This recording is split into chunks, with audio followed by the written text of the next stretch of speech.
Hi guys, Deanna here from Hot for History, and I'm with Lizzie Wing, and we are going to talk about Prince Harry, and we're going to analyze him a little bit because Lizzie is a professional. She is a marriage and family therapist, correct, Lizzie? Yep. So we're going to kind of run through this, and I know many of you have been asking. Here, I've got your slides so I can kind of tell people who you are. We're going to talk about Prince Harry facing his childhood trauma in the book Spare. And if you want to reach Lizzie, she's at Elizabeth Wing _ MFT on TikTok and Instagram. So I had run into you, Lizzie, online because I literally was thinking to myself, oh my gosh, I need to find somebody who's professional enough to be able to analyze Harry or evaluate and make observations, because we're not making professional, diagnoses or anything like that. But I've just been curious because it seems like he's, I don't know, to me as, an amateur, it seems oftentimes that he's like projecting things, and I don't know, but he has gone through a lot. So you and I spoke about possibly addressing his grief and that type of thing. So we just started, by the way, Kelsey, like literally this second. So, okay, so we're going to look at a couple of slides. Lizzie, is there anything else that I forgot to mention about you? Like, are you have a family? Like, what's the deal with you? Yeah. I do have a husband. I'm married. And yeah, I think that sounds great. I'm not diagnosing him. I am not giving any I'm not here to diagnose or assume anything, but we're just going to kind of explore some themes, especially based off of what he says himself in his book. So I have read his book. So yes. Yeah, this is for entertainment purposes. Entertainment purposes only, yes.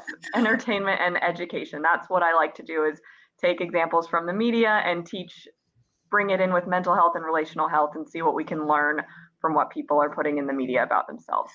And that's what I was really fascinated by, your TikTok and your Instagram. I really enjoyed the fact that you were able to take pop culture and be able to kind of give a little spin on it, because I think a lot of us are doing that. We don't have the educational background you have, but we're all doing that. And I'm sure you've seen all kinds of things. And I'm just curious, honestly, as to why we're so fired up. Why do you think we're all so fired up about this? About Harry and Meghan? Yeah. I don't know. And I've been trying to figure it out. I even did a video like, why do people hate Meghan Markle so much? Because it's fascinating, the vitriol that they feel towards this woman that I don't really see towards other celebrities. And the same for Harry. And it's like both for and against. People defend them to the death and hate them so much. So I don't know. I don't know if it's like if it's mostly British people who feel that way because it's like the symbol of their country and they feel very protective over it. As far as Americans, I don't know why they would feel quite so passionate, but there's a lot of emotion there with them for sure. Wait, I'm gonna try to put us side by side. I did it. I've been thinking about that cultural piece as well, because I have noticed that I feel like especially the British are extremely more like exactly what Harry says. It's like fiercely aggressive, right? I Yeah. feel like as Americans, some of us are so passionate about the royal family too, which I am, but we can kind of understand the aspect of wanting that autonomy, especially we live in a country that's all about success principles and to go for it and all of that. I think sometimes with Harry and Meghan, I feel like they're taking it so far, but at the same time I can relate, because sometimes we think about how they're kind of like, even how he was dictated to how much money you have, like where you're living, all of that stuff. So I don't know. I feel like it may be an American versus British type of thing. Yeah. I think that definitely plays into it. I think that something that's interesting with the royal family is they keep so many personal opinions to themselves. So we don't really know who they are as people except through hearsay. So people can kind of project whatever they want onto them. They can think of Will and Kate as having a certain personality that they like, and they don't have to deal with whether or not that's true, because we don't really know what Will and Kate are like behind closed doors. And Harry and Meghan have really broken that. And now they are showing their personalities. They're being very independent and autonomous, which is very American. And I think that triggers a lot of people, because it's like, no, you're supposed to be this symbol, this like kind of personality-less symbol that is the ideal. But then some Americans are very for them, and maybe some Brits are too, because it's like, no, you should be able to be yourself and express yourself. And they're really taking that quite far. So maybe that was another feel like aspect. we've been witnessing sort of these extremes. We have like the British family and their whole, never explain, never complain kind of thing. And then we see the opposite, where you're going to talk about that in a second, about, how it seems like Harry just feels like he's just puking it all out sometimes, but there's a positive reason why I think he's feeling that way. But so let's just review, like, okay, this is what I think this is just a kind of an overview. These were some of the questions that I had. I don't know if you saw what I did last night, but last night I was talking about the history of Harry and Harry's family. Like, I went all the way back to the 1800s. So does that type of thing come into play? We'll review that. Is he having delayed grief? We can talk about that. Is he projecting, especially with media and attacks on family? Projecting meaning, this is how I define it. Again, I'm not a professional, but like how he's sort of like, there's so much animosity toward either his brother or the media. And I'm wondering if it's because with close family members, and I'm sure you'll address this, you end up projecting to the close family members because you feel safer kind of acting out, right?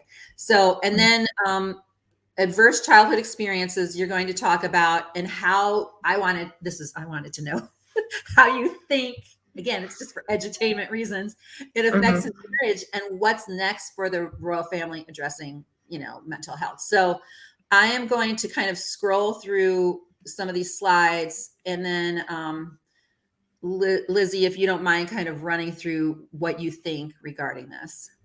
Yeah. So the first thing I want to talk about here is Harry's on this path towards healing, and the first step is identifying the problem. So Harry has identified that the media has basically been the cause of a lot of his distress. He blames the media for the death of his mother, for the end of all of his relationships before Meghan, and then the media was the cause of a lot of issues that he had with Meghan, or that Meghan had, that impacted their family and ultimately led to him leaving the royal family. And then there's also the institution and different stuff with his brother and his dad. So it's very complicated. It's not just one thing, but he has identified the problem. Then you go over to the why. Well, why is this happening? Who do I blame, basically? And I think that he's kind of in between the why and the personal responsibility little posts, because you do have to think about why and understand how all these things happen to you when you've had trauma, when you've had really difficult things that impacted you negatively. And he talks about dealing with anxiety and PTSD in his book. So he did suffer a lot. And I mean, losing his mother at such a young age is by itself really traumatizing. So we're at the why now, and like, well, who do I blame for that? Why did this happen? And then after you get to the why, with whatever's gone on in your life, you move over to personal responsibility, where you say, okay, maybe I've been a victim before. These things happened to me. I was victimized in this way, but you know what? That's not going to define the rest of my life. And these are things I'm going to do now to no longer be the victim. I'm going to take responsibility for my life moving forward. And that is when you get to healing. What am I going to change now to break the cycle, to break myself out of whatever stress or anxiety or grief or sadness or depression or whatever it is? How do I get out of this and take ownership over my own life now moving forward, so that I don't pass this on and I don't stay in this cycle of anger and sadness? So that's essentially the path from trauma to healing. Okay, so there's this cycle that happens. And I know we're going to talk a little bit later about this delayed grief, because one of my questions will be, I think when we get there in the slides, is, it seems like he's just experiencing this now, and he's not. This is one of the things that I was mentioning to you when we weren't on camera about gaslighting. He's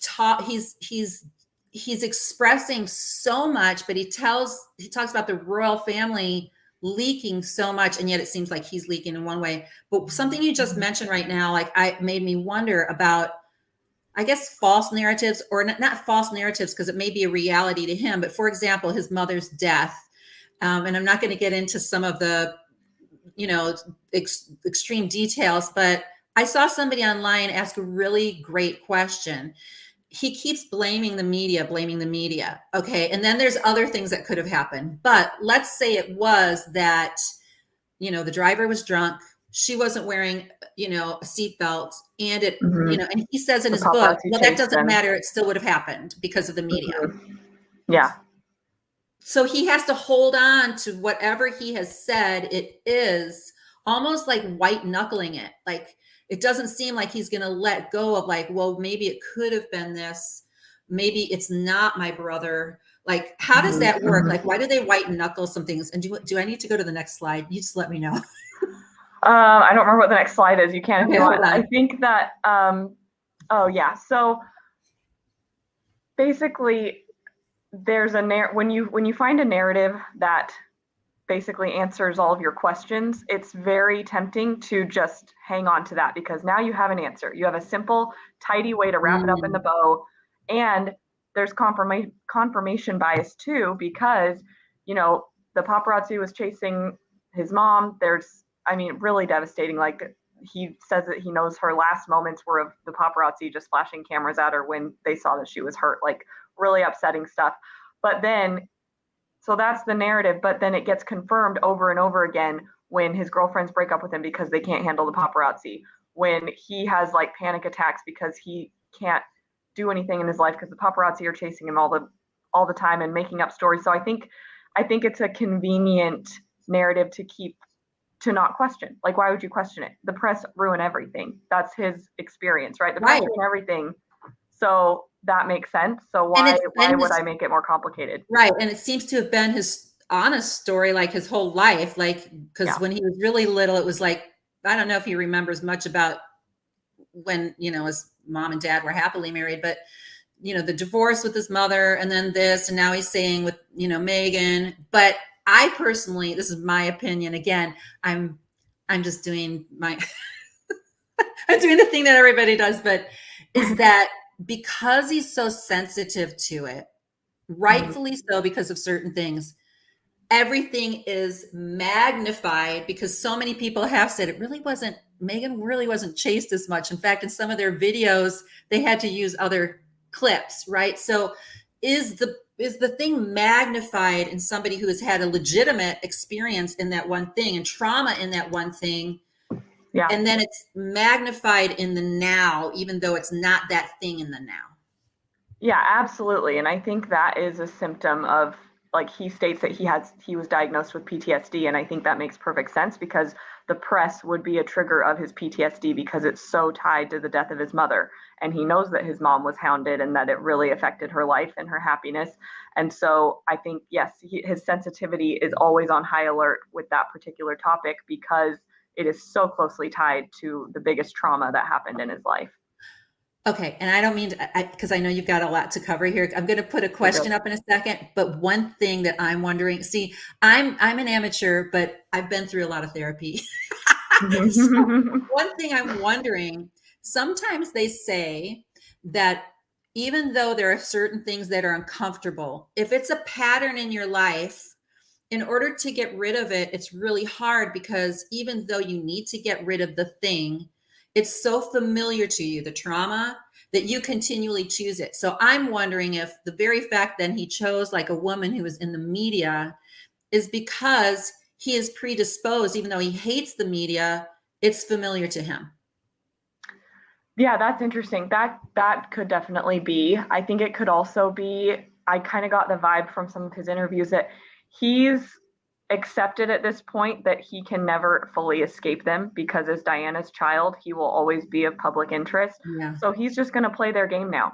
You want to run stories about me? I'll run stories about myself. And then you can't make as much money off of me because I'm the one selling it. Like, yeah, let me profit from it.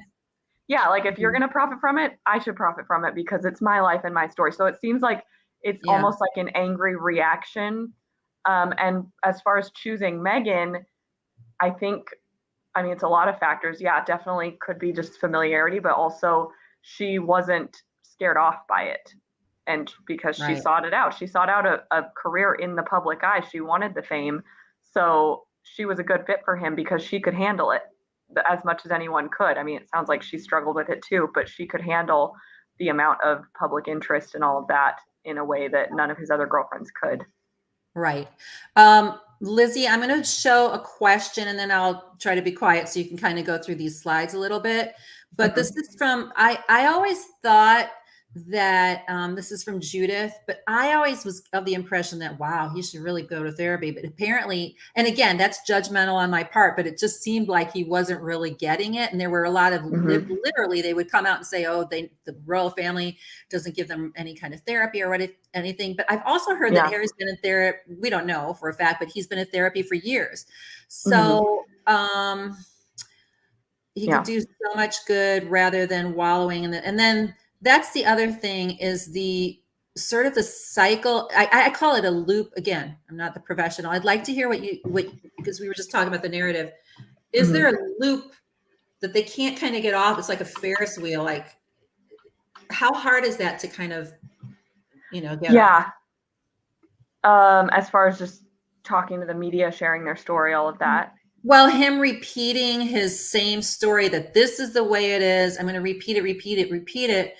Like it's almost like when you see it with a lot of older people going through Alzheimer's, they repeat the story over and over, but you also see it with people who definitely have trauma. They can't, it's like, it's healthy for them to talk about it. Maybe later on they speak about it less, but it seems like he's still like continually talking about that one narrative. So my question is, like, and she addresses it. She says how, maybe they should move on or whatever, but how hard is that?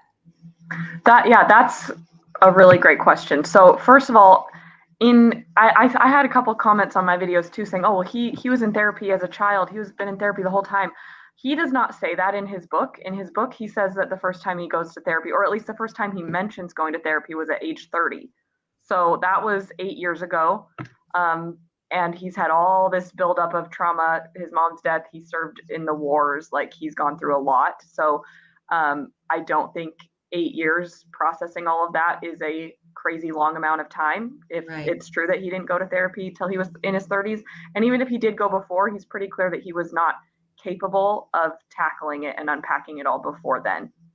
And then as far as telling his story over and over, that's the question, right? Is this catharsis towards healing, or is it getting to a point where it is a repeated narrative of victimhood that is going to lead to resentment? So I think that's up to them. I don't have an opinion on that either way yet. To me, it could go either way. There's definitely still some anger from him that I get from how he talks about things. But that could be a part of his processing too. So there's a choice that he has to make and Megan has to make of, are they going to allow all of this now that they've gotten out their narrative, they're taking ownership over how they're presented in the media because they're speaking themselves now that they're having the chance to get all of this out and getting out the anger, getting out everything they've been wanting to say for so many years, are they going to be able to go, okay, now we can move on. We can stop talking about this. We can move on. I feel like I've gotten it out of my system. Or is it going to be like, I am a victim of this system and these people, and they need to apologize, and I will not move on until they do? Like, is that going to be the way that they choose? And that's really up to them. Yeah. You know what I call it, Lizzie? I call it like it becoming your brand.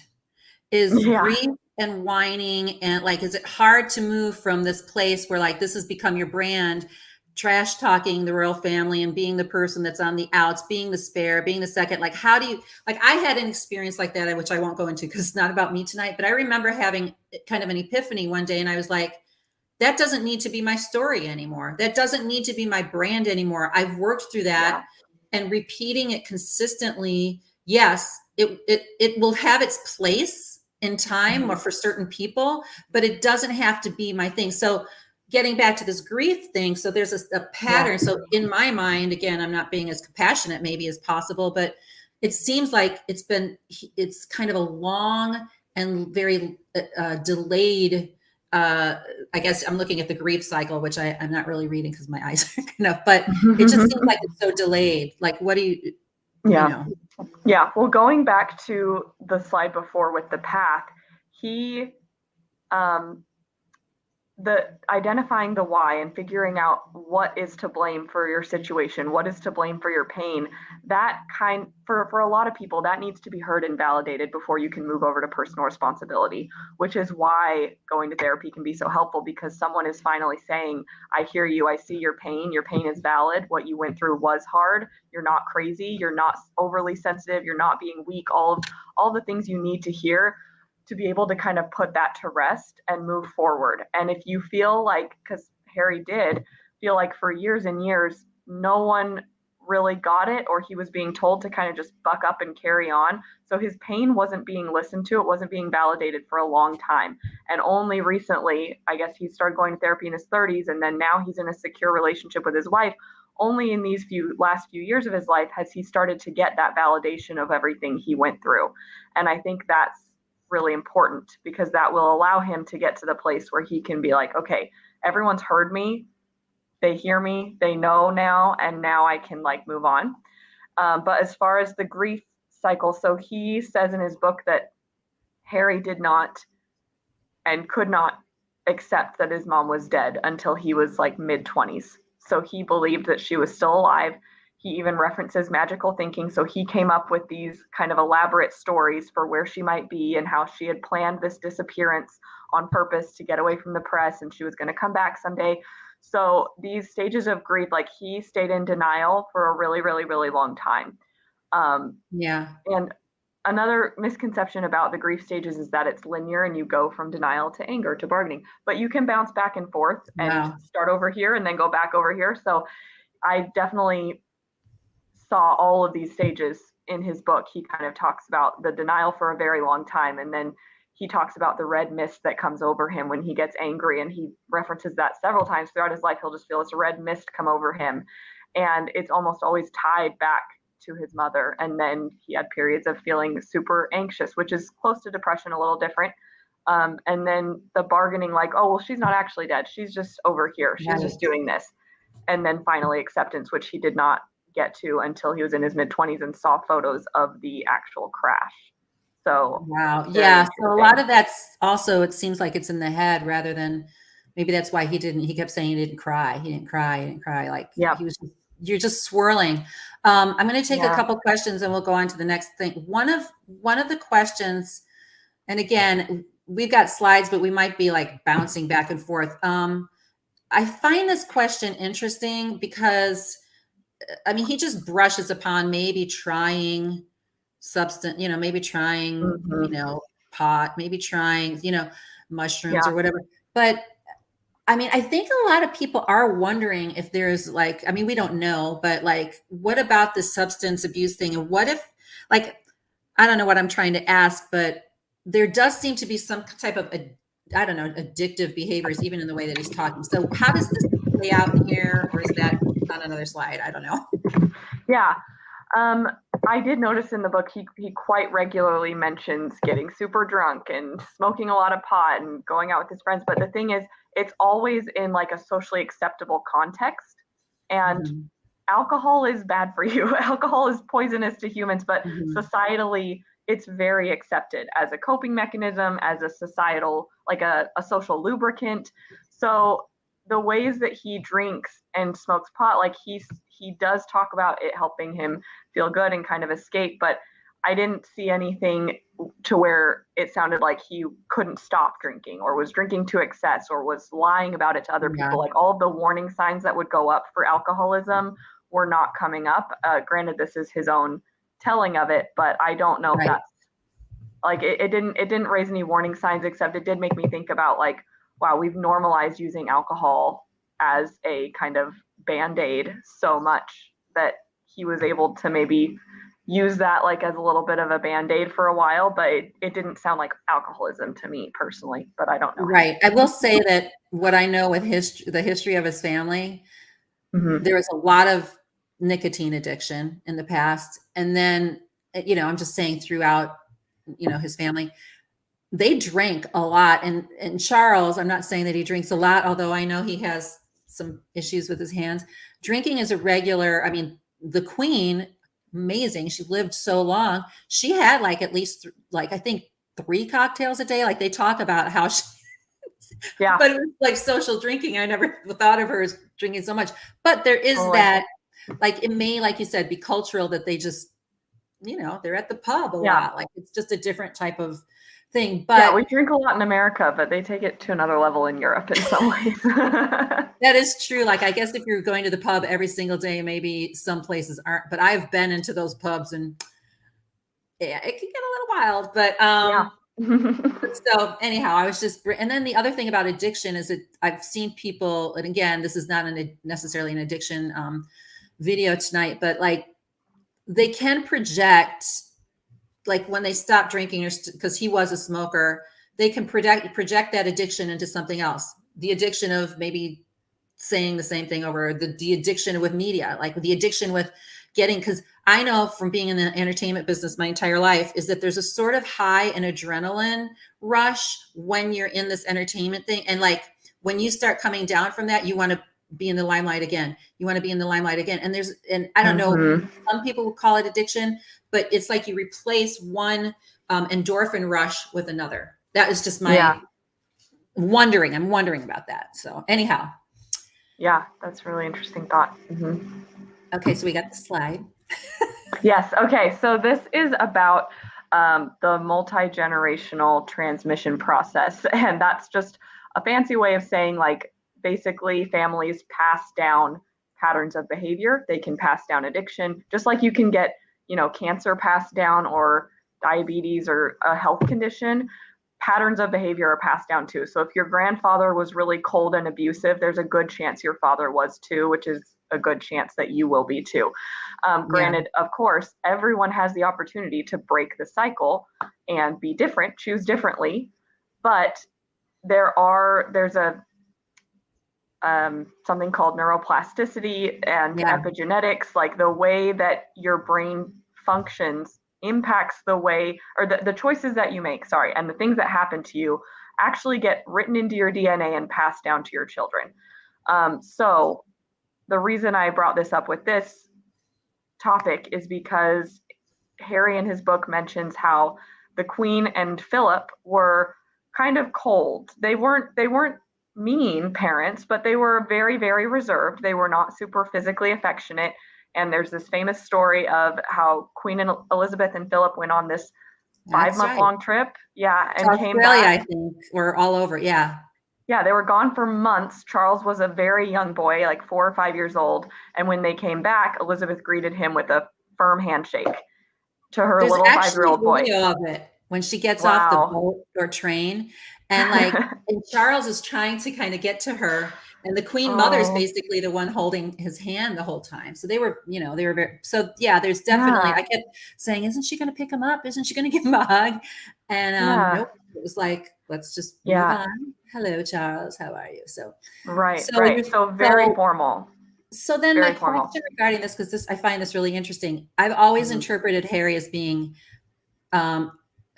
I don't know if the word is sensitive, but he seems more affectionate and more, obviously he is more sensitive in that way. So that coldness would translate into something more extreme to him because he's desiring that more than maybe, let's say, William is, right? Yes. And I want to be fair to Charles too. Harry mentioned several times in the book Charles being affectionate to him, either verbally praising him and saying "my darling boy," or patting him on the shoulder, like different moments. And you can tell it really means a lot to Harry whenever his dad does show affection, and he takes note of it and remembers it every time. So I think Charles really tried to be more affectionate than his parents were to him, and we know Diana was very, very affectionate as well. But you're right, Harry is, I think, more sensitive, and that's not a criticism at all. I'm super sensitive. Harry's more sensitive than William is. So I think that some of these coldness traits that run in his family, just the formality, could be more hurtful to Harry than it may have been to William. I don't know. Yeah. But it does seem like Harry was more negatively impacted by the formality of the family than William maybe. Yeah, and I think as parents, I have several children. Like, it's important to know or acknowledge and at least be in tune with the fact that different children have different needs and may react differently. And I wonder if the royal family was just like, this is the way we are, stick to it, just stay with it, rather than this child requires more, rather than, oh my gosh, I've got a sensitive child who is not like, he's not really crying right now, but I know Harry, he's going to be really upset with Diana. Let me just make sure that I'm more in tune with him rather than, let's walk behind the casket or whatever. So it doesn't seem like there's any of that consideration. It's sort of like, here's how it is. And then from his standpoint, or from other people looking at him, I'm not going to say he's sensitive to a fault, but it may be like, sort of like, hey, dude, like when he talks about his brother, for example, and cutting his back, he also talks about how tough he is in Afghanistan. And then he basically cries in the book, or when he talks about William and him hurting his back, although he's probably really saying my feelings were hurt more. I can still go out and shoot a gun, in Afghanistan. But when my brother's coming at me, I'm really hurt more. He's not physically hurt more, but he's hurting more. Yes. I think that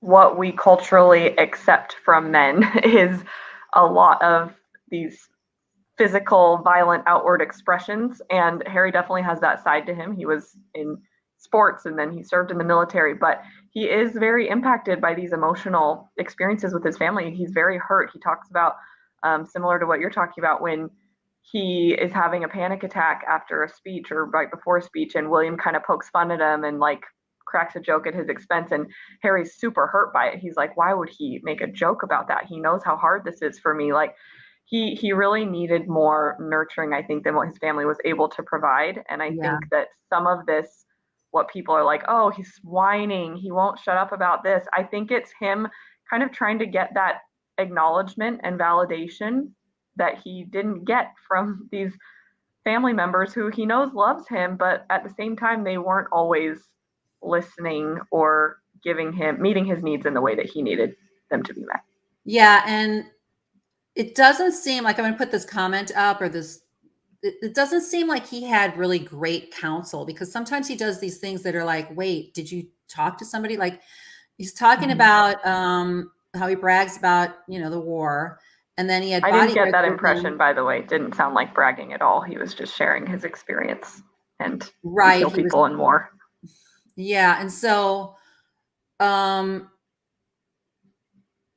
feel like he kind of goes back and forth with sort of, I don't know. I feel like he doesn't edit himself enough. He's just sort of still spewing these things off, Yeah, he was very, he was very unfiltered.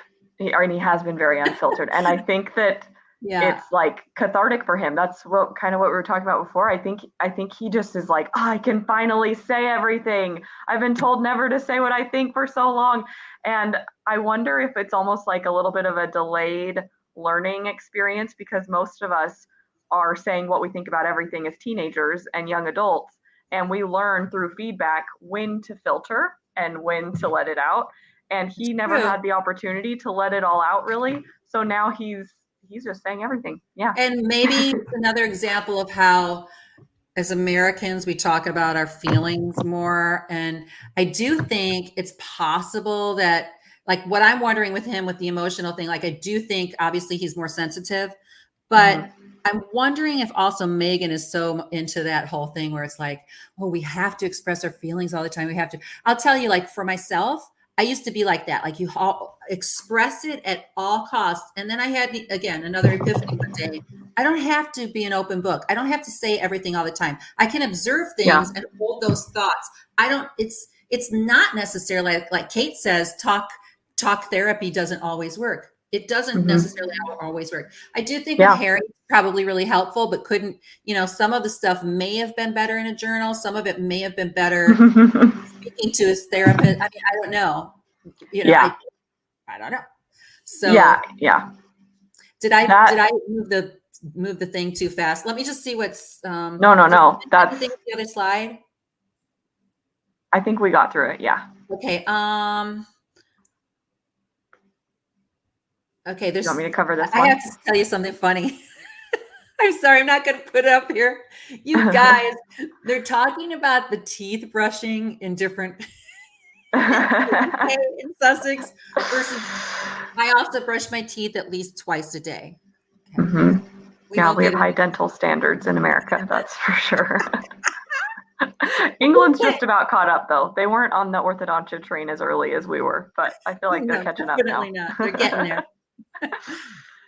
Oh, Okay, so sorry, what did you ask? no, I was just going to say, what is this slide? It's Oh, this slide. fascinating. Yeah, so this is a demonstration of triangulation. So basically, in every family, you have this going on where two people will align together against a common enemy, or someone will be having issues with someone else, so they'll try to get this person on their side so that this person will also be against them.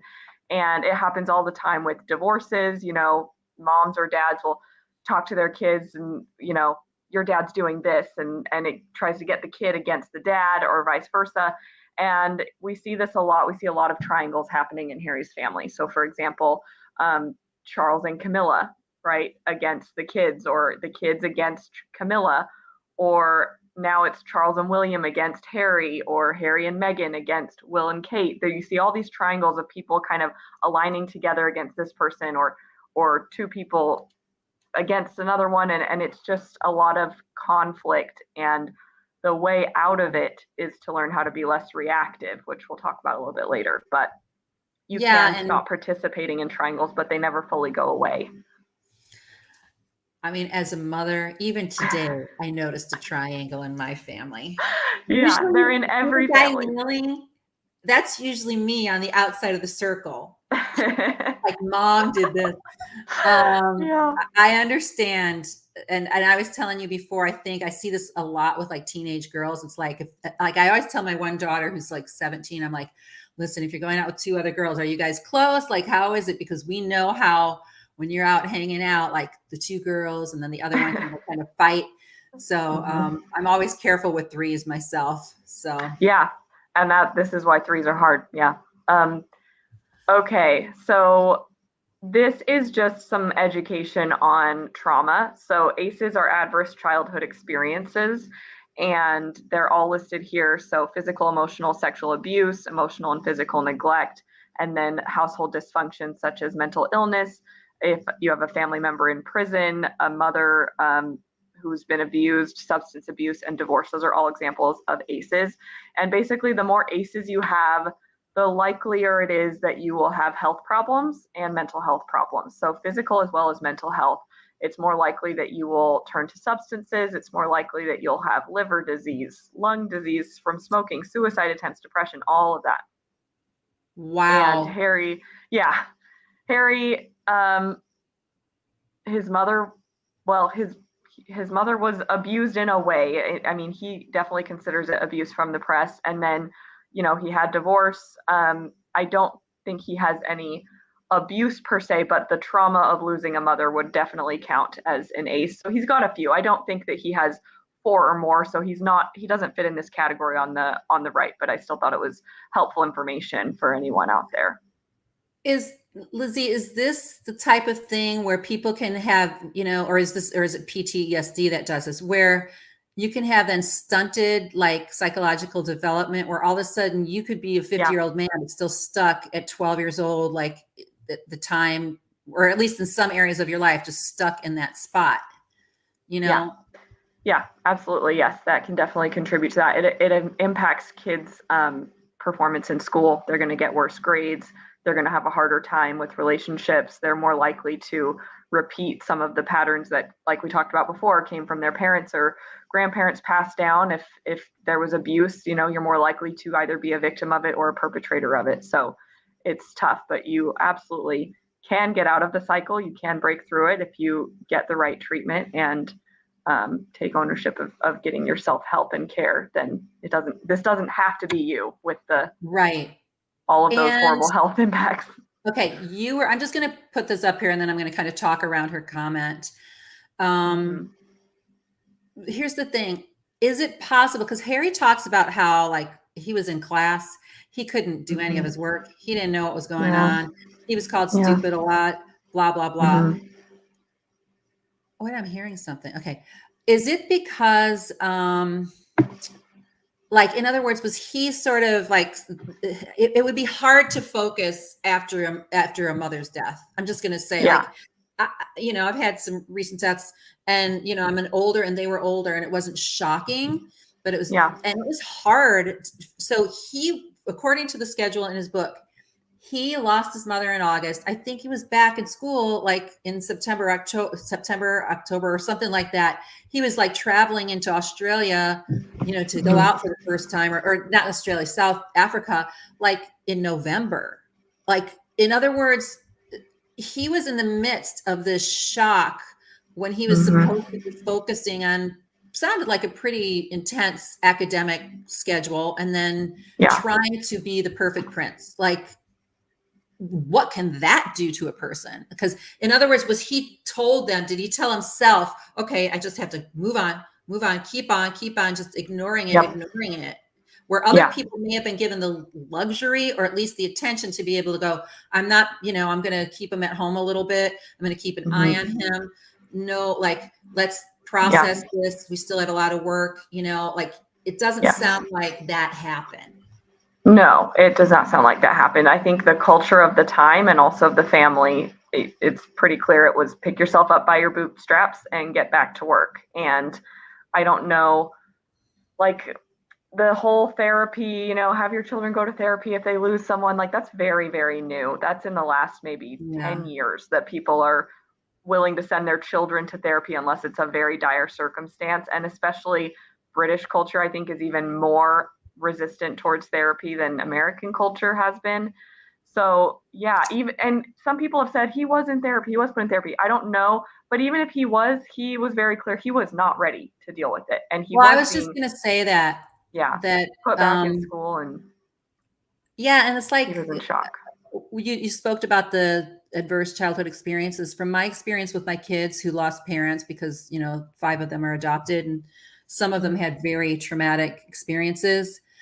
Like, I've noticed that it could be years later when they finally feel comfortable enough to really discuss it. Like, it can be years later. So, like, in the midst of the first, let's say they lose a parent at like 6 or 7, like, they can't articulate it. So it's like, sometimes the best you can do is just try to, like, be more natural and kind of get through the days, but keep an eye out and see, like, when that's going to unravel. Some kids, I think, probably feel it right away, but oftentimes I liken it to war. Like, you know, you're on the battlefield, and, like, you're not thinking of, oh my gosh, like, sometimes people don't even feel their wound. They're just fighting. And then they get into territory, and then they collapse, and they notice that they're in shock. They were noticed that they were hit.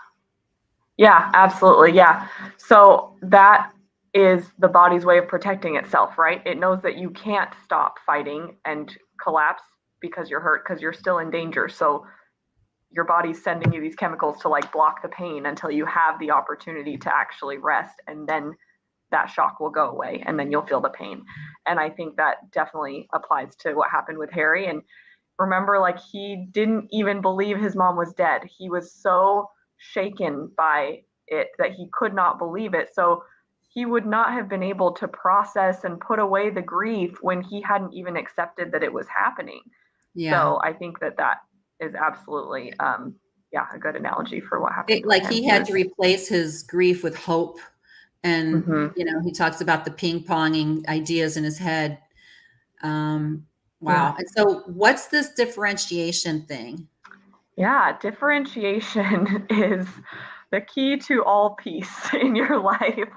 It is the ability to differentiate between thoughts and feelings, and to behave based on logical reason and not emotional reactivity. So essentially, being able to, when something happens, notice if you're triggered. Oh, am I being triggered? Where is that coming from? How do I want to respond? Should I respond? What would I be getting out of that? What am I seeking by responding? And am I responding from a place of calm and, like, my highest values, or am I responding because I'm triggered and I'm wanting to get a certain reaction from the other person? You know what, Lizzie? I'm finally, with this explanation, I feel like I'm getting it then, because I even said this tonight. Like, I feel like he has no discernment. I keep saying discernment because he just talks, but it's this differentiation thing that he doesn't know how to edit himself and just sort of go from here to here or here to, you know, like he doesn't understand that. It would It's appear. really, it's really hard to do, especially with family. I would say with family, it's the hardest to be differentiated. Your family can rub you the wrong way like no one else can. And Oh yeah, we've they seen can. that. I mean, the fight between he and William, when William comes at him and they're fighting each other, like that's a perfect example of like they just lost it because they were triggered by each other. And I feel like some of the anger we're seeing from him is a little bit reactive, and he's upset, he's hurt, and he's angry, and he's responding a little bit. He kind of vacillates. He is really mature about some things, and then in some things he's still got these really raw feelings that I think are driving some of his responses. So it's not a blanket statement that he is or isn't differentiated. We all are in some moments and we all are not in other moments. But if you're Wow. seeing like a really angry, just a immediate knee-jerk response, that's usually a reaction and not a response. So you're usually not being differentiated if you're just quick fire. There are times that I think I could be better at that. We could all be better at that, With my myself kids. included. Yeah, it's a lifelong journey to reach peak differentiation. So I'll go over these real quick. So people with low differentiation, if you're still like, what does that even mean? Low differentiation means you're immersed in a feeling world and are mostly unaware of an alternative. So you make all your decisions based on your feelings, based on what you feel. You're highly reactive to others' opinions, such that their functioning is almost entirely governed by their emotional reactions. So yeah, you're just really reactive. You base most of your choices off of your emotional responses. You get angry, so you're going to yell at this person. You disagree and it makes you upset, so you're going to tell them why they're wrong. And it's very emotional. You're going to adopt viewpoints that best complement your emotional makeup. So I actually see a lot of people projecting onto Harry and Meghan and getting really fired up because they're projecting their own experience onto them, and something about them is triggering something in them. And so it causes them to feel hatred or anger towards Harry and Meghan. They've never met these people, but because it reminds them of something in their life, now they're mad. And that's an example of low differentiation. And then frequently trying to get others to change. So instead of you kind of monitoring and taking responsibility for your participation in things, you want everyone else to adjust because you guys are all wrong. I'm right. So you all need to change. And it's a really hard way to live because you're not going to get all of them to change. You can only change you. You can only change your responses. So yeah, that's a lot. Okay. So I can't see because my eyes, like, did you talk about the high differentiation too? No, I haven't talked about that. So people with high differentiation are confident in their beliefs. They have values. They're not dogmatic or rigid. So they're open to new information. So if they had a certain way of thinking for a long time and they learned something new, they don't say, well, no, that's not right because I already believe this. They're willing to take in new information and adjust because their identity is not wrapped up in these beliefs or feelings. They are able to be more removed, and they're capable of hearing, evaluating, adopting new ideas. They can also listen without reacting and communicate without antagonizing others. So they don't turn everything into a me versus you, us versus them type of thing. That's a very immature, undifferentiated way to deal with it. Instead, they're able to hear someone's opinion, even if it's different from theirs, and think, okay, evaluate it, and then not make it mean something about them, basically. They're sure in themselves, so their functioning is not affected by praise or criticism. This is another important one. This was an important one for me. I realized I was wanting certain praise from people, so I was triggered if I didn't get it, and I would be upset. Instead of like recognizing that I can validate my own choices, I don't need someone else to praise me in order to feel okay about my choices. But if you're really undifferentiated, which we all are in some ways, then you're really affected by praise or criticism. You might get really high off of a compliment, but if someone says something mean to you, you are like crushed. And then the last thing is you're able to respect the identities of others without trying to change them. And this is a really big key. You're able to respect, oh, this person has a different way of thinking than I do. And that is okay. I don't need to try to get them to think the way that I do. It's okay if they think differently. Yeah. You know, when you're talking, I saw a skit that I thought was so funny, which reminds me of this, is how boomers would talk to each other, like let's say a coworker, and they're the boss. They'd be like, you're like, you know, like they start like just kind of ranting, like, how could you do that? Blah, blah, blah, blah. And then I think it was the Gen X. I don't necessarily agree that this is it, but they're like, I hear what you're saying. I'm recognizing your feelings. So it's like the difference it's that I'm sure it's not the same as the high or low differentiation, but it sort of reminded me of that because I feel like there's a lot of people these days going, they're aspiring to high differentiation, but it's a facade in some ways. It's like, I'm hearing what you're saying and I'm feeling it. But I think the true aspect of it is that you're just really confident and you're more intentional and you're more aware of what that is, and you're more balanced with your emotions. Yeah, and you don't get your self-esteem from other people's reactions to you. So if someone disagrees, then that's okay. It doesn't change anything about you because you're not making your decisions based off of validation. You're making it off of values. So ways that you can increase differentiation by working on yourself and your family. If you find that you're getting really triggered by your family, then, which we all are in some ways, I definitely have been there, you can change that. You can decide what your principles are and live by them independent of and unaffected by praise or criticism. So if you make a choice and your family says, that's the dumbest thing I've ever heard, I can't believe you would do that, then you can just say, okay. And you don't have to get into an argument about it because you're not trying to get their approval. It doesn't matter because you're making your decision based on values, not on their approval. Another way is to stop trying to change others and practice calmly accepting their principles and choices. So again, if you get into a discussion over politics with a family member and they're telling you that you're wrong because of this and this, you can just say, interesting, okay. And if they are not open to an actual discussion and they just want to fight about it, you can tell it's not a productive conversation, then you can just choose not to participate. You don't have to try to get them to agree with you because it's all good. You're okay. You don't need them to agree with you. Yeah, disengage. Also, you can practice giving yourself validation. So you can stop seeking it from others, which will be meaning that you're, like I said, basing your functioning off of principles instead of emotion. And then anchoring yourself in emotional neutrality. And mindfulness really helps with this, learning to identify what you're feeling, where you're feeling it, and taking just that little pause before you respond so that your brain can lead the way instead of your emotional response. Okay, so with all of this being said, yeah, it's a lot. Because I feel like you're more like, I think you're more balanced regarding Harry, Meghan. You're kind of like able to really see the whole picture. I am probably more than a lot of my friends, but not as much as you. When I think talking about this differentiation thing, I'm like, I think that Harry is expressing a lot of his emotion and I feel like Meghan, they seemed, at least in the Netflix series, that, you know, I don't know them, to have been kind of doing a lot of that. When you just watch them, and again, we're not analyzing because it's just edutainment here. With these levels, low differentiation, high differentiation, we have the balance thing, you know, how do you read it? Are they a little bit of all of that? Like, where are they? Yeah. Let me say Harry, because we're talking mainly about him, not Meghan right now. But. Yeah. I mean, definitely, like, we're all both. We're all acting out of high or low differentiation in different ways. So I think that when Harry's talking about the charities that he cares about, when he's talking about Africa, when he talks about his service in the military, you can tell that that is coming from his values. He's not trying to seek anything from that. He really has deep feelings and beliefs and values in those areas, and it really seems to be coming from a super genuine place that's a place of calm within him.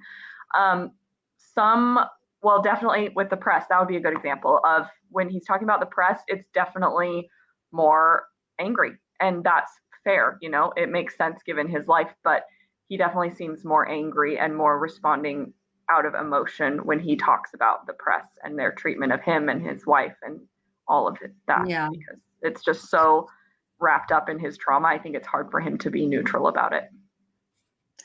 Do you think here's some things like, okay, so Meghan, we were talking before we started, Lizzie, about this narcissistic comment that, like I was saying, I think narcissistic diagnosis, we all I throw it out honestly a lot. And even today I was studying it a little bit. Because I never knew about vulnerable narcissism and sort of like the more subtle type of narcissism. And then I also said to you, before we started, that I feel like we live in a world where we're all so center stage that we all could be, somebody could throw that title at all of us. Yeah. How, like, as far as I know, there's narcissistic behavior, but then there's narcissistic diagnosis. Like some people Yeah. literally have that lack of empathy. Yeah. Because isn't that one of the things, if you're truly a narcissist, you Right. can't empathize with anything.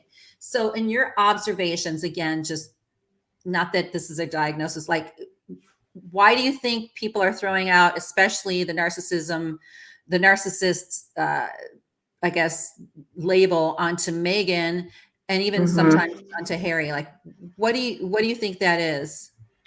Yeah, I think it's hard to imagine what it would be like to have headlines written about you every day in every major news cycle, and your story, true or false, something written about you plastered on the front of magazines every day for your whole life, or for just as long as you've been in your marriage. Like, you are seeing you everywhere, and you're seeing it more than even everyone else is. If they're seeing you everywhere, you're seeing yourself everywhere because you're looking for it. And so it's tough. Like, I see why people are calling them narcissistic, because it's like, well, they're just all about them. They think everything's about them, and they just are, won't shut up about themselves, and me this and me that. And it's like, that has been their reality, I think, though. He has seen Yeah. himself talked about constantly his whole life, and Megan has seen herself talked about a lot ever since she married Harry. And so, is it narcissism, or is this just the reality that they live in, where everyone's talking about them all the time, everyone's posting things and publishing things about them all the time, so they're responding to that? You know what I mean? Am I making sense? I also think that, well, I wonder with Harry, especially when then Megan has a background in being in the limelight too, quite a bit. He, like I said before, I wonder if he could function, even though he acts like he really wants that, like, could function without the media in his Yeah. face, or without the media as part of his, almost like an extra appendage of his. Because we were all many of us were criticizing, like, why would he leave America? And now all of a sudden they're using the media again. And they came back with a statement saying, we were never looking to get away from the media. We just wanted to get away from, like, so they kind of reclaim the narrative on their thing. So Yeah. I don't know. I feel like the media with Harry, whether he hates it as much as he wants, he's also using it to be able to get as much money as he is. So that's part of that gaslighting thing. But I don't know if, in my mind, I wonder what it would feel like for him not to have them chasing after him, because some of us think they weren't as chased as much as they thought, but they made it into this big chase. Like, I wonder if they could exist as a couple without, the whole That thing. would be interesting. They've definitely made an interesting choice here, because they talked about how at some point they wanted to move to South Africa, and then they could truly have privacy. And instead now they've chosen Los Angeles, California. So that is really interesting, right? Because they also could have chosen Colorado or Dallas. Like, they could have chosen to move somewhere that really they would have had privacy, because there are no paparazzi that really live in Dallas or Colorado. But they chose Los Angeles, California. So that is really interesting. And I think that's what I'm curious to see is if this is a choice that's based in values or based in reactivity, because right now they've chosen to play the game. Like, okay, well, if you're going to be barging into our privacy, then we're going to play the game. We're just going to publish it all out there first, and then you won't have any ammo. And it's an interesting choice, because it feels reactive, but maybe ultimately they've decided, actually, I'm okay with having a public life, and I want to have a public life because of this and this. But it does seem through the book that, like, he really doesn't like being in the public eye. So I'm curious, like, after making all these choices with the Netflix deal and the book and the podcast and the interviews, how does he feel about this now? That's what I'm curious about. Does it feel like what he thought it would feel like? Does he have the relief and the catharsis that he thought? Or is he regretting putting so much out there, thinking that it would help him feel better, and now maybe he just feels even more exposed and misunderstood? That's what I'm curious about. Because before he could at least say, you know, they haven't heard my side. But this is my interpretation of Harry. Okay, did you guys ever watch Saturday Night Live? And I can't remember if it was Kate McKinnon or Kristen Wiig.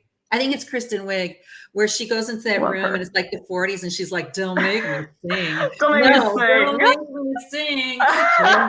Sing with the child." You're all making me. You're making me sing. I feel like Harry's like that. "Oh, I can't have the media. By the way, my interview's at 5." Like, I feel like that's how he is. But anyhow, I mean, it's easy for us to focus on two people that we don't really know. We think we know, and that's our whole problem, you know, is that we think we know. We've discussed most of the stuff. Okay, this is just this. Please, guys, subscribe. But I'm gonna, you know, invite other people. But this little audience over here, they've been talking about the 600-pound life, and somehow they brought that into Henry VIII. Yeah. They were talking about teeth brushing in your, like, you know what? Oh my gosh. I have to do a short now on teeth brushing in the UK plus Mountain Dew, somehow in West Virginia. Somehow we tied them all together. There was a topic that I'm not going to bring because it talks about some of the more sinister aspects of the royal family. But we had a good time. Let me see. They delivered the controversial comments for the publicity. The comments about, okay, hold on. The comment about them being I know. Well, see, this is the thing. I just heard this today.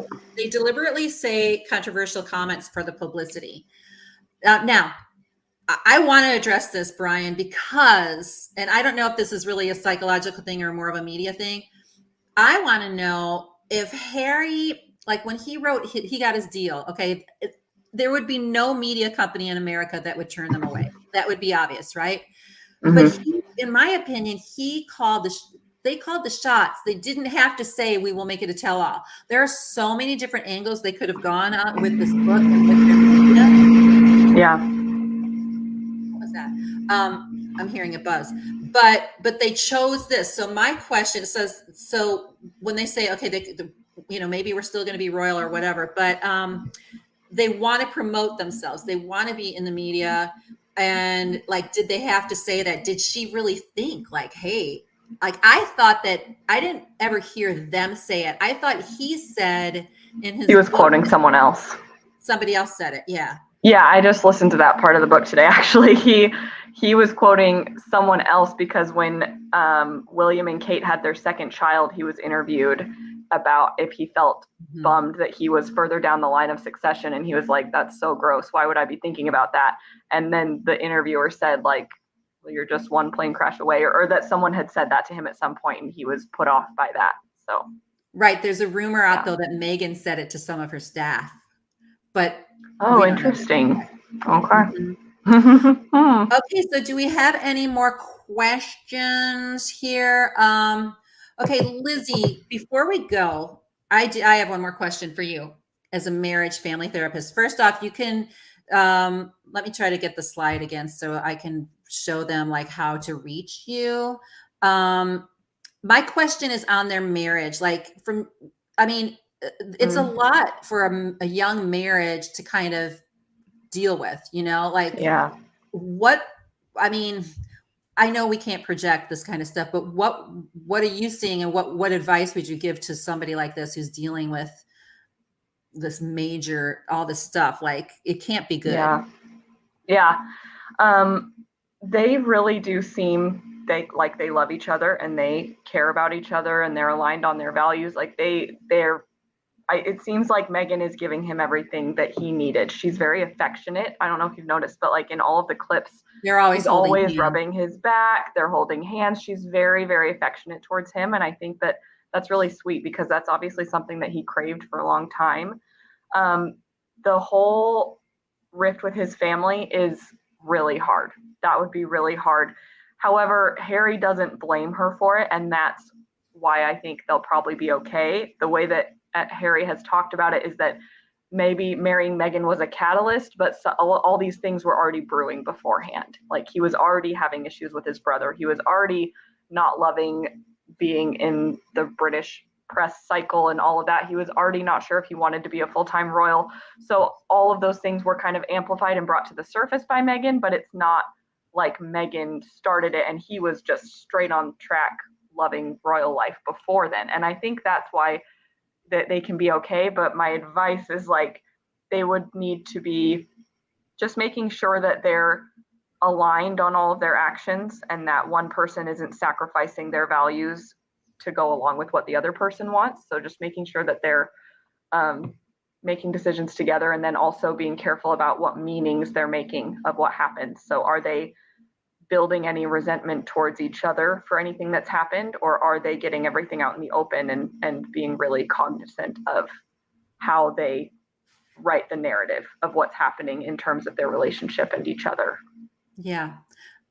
I will just pipe in there before we say goodbye. One thing that concerns me that I really don't like, I've listened to her family, and as much as they've made them out to be some like white trash people from the side of the street, they're pretty smart. And her dad was very well respected until he made that faux pas. So there is a criticism that she has put the wedge, that she has a habitual pattern of breaking up families. However, I will say that it doesn't look like she had a pattern before she was marrying Harry. Like she was really close to her dad. So I would look at like the fact that, okay, are they going to stay together? But like, in my opinion, if you don't have your family and family support, and any couples in my, circle that I've seen that isolates themselves from the extended family, it never works. It's like, and especially it makes it a lot harder.